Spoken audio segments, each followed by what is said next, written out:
તો રામ રામ ડાયરાને.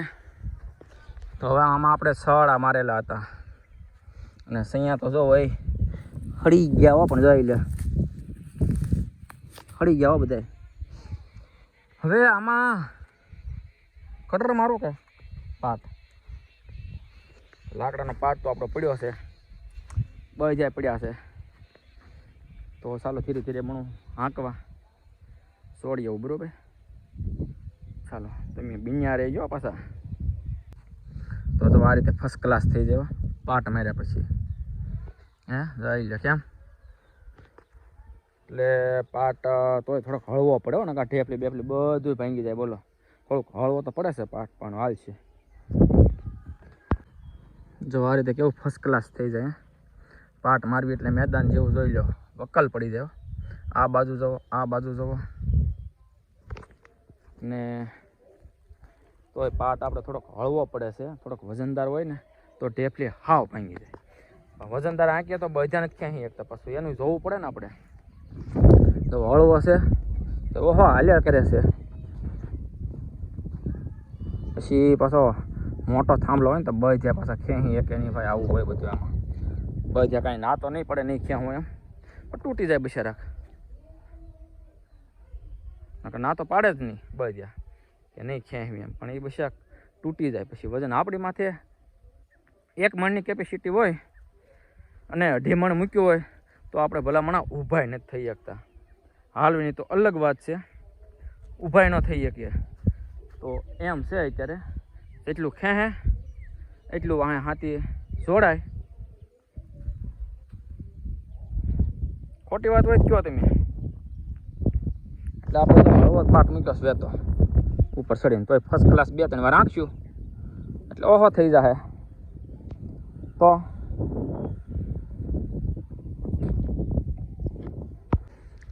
એકવાર કમ્પ્લીટ થઈ ગયો, પાટ મારી દીધો છે અને પાછો ફરી વાર પાછો એમાં ને એમાં હાંકવો છે. કોક રોડી છે, કોક સાહ બાકી રહી ગયો હોય તો પાછો બુરાતો જાય. એટલે હું હાલો ફરી વાર હાંકી નાખવા છે. અને એક વારમાં તો ફર્સ્ટ ક્લાસ થઈ ગયું છે. પાવા જે સાહ રહી ગયા હોય ને ખુલ્લા એ બુરાઈ જાય. ઢેફલી કોક રહી ગયું હોય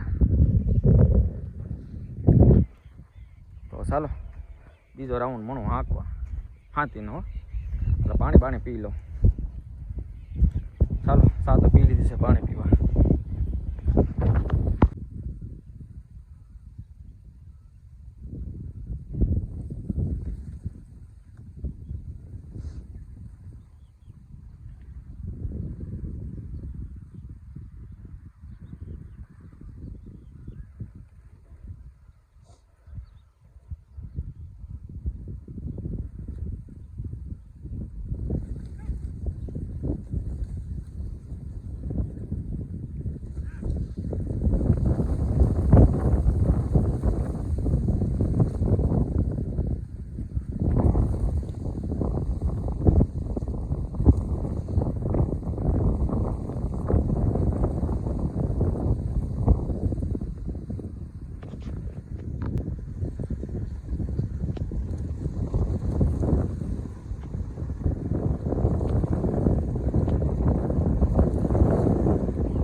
એકવાર હાંકી નાખ્યું છે આપણે અને ફરી વાર હું હાંકી નાખી. આ પાળા બાળા રહી ગયા હોય ને તો એ પાછા સરખા થઈ જાય.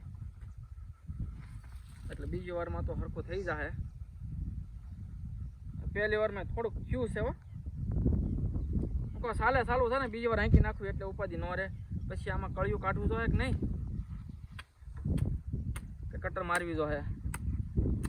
એટલે કોમેન્ટમાં કહેતા જાય હો, મને તો ખબર તો પડે હું હાંકું એમ. અને આમાં આપણે સાહ પાડવાના છે. સાહ પાડીને કપાસ સોંપવાનો છે. તો આમાં પછી હું આપણે હાથી હાંકવું એ તમારે જરીક કેવું જોઈએ હો. પાછું કપાસ સોંપવાનો છે અને સાહ પાડવાના છે. આમાં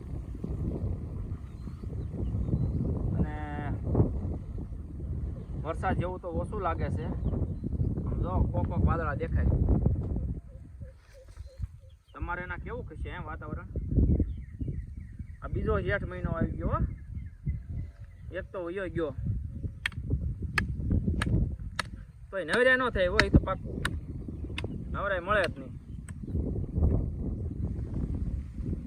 પછી અમારા ગામમાં આજે ઘણી સિંગ બિંગ ઉગી ગઈ છે અને આજે વાવે છે.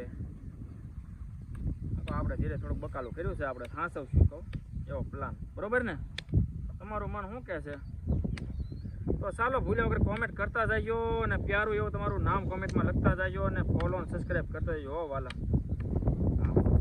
હું મણું હાંકવા પછી પાછા ચા પીવાનો ટાઈમ થઈ જાય તો છોડી નાખશું બધું હારવાર થવાનું છે. બરોબર ને? તો લેવું હળવું આંકો ઉથલ મારી ના આવું આપણે પાછો. હે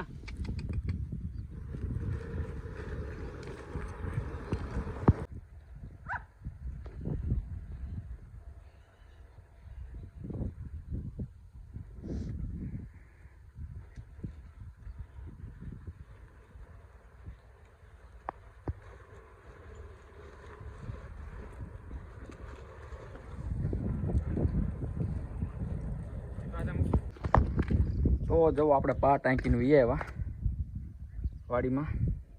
2 વાર પા ટાંકીને કેવું મસ્ત મજાનું થઈ ગયું છે, ચોખ્ખું સણાક. અને હવે તો વાટ કોને જ ખબર,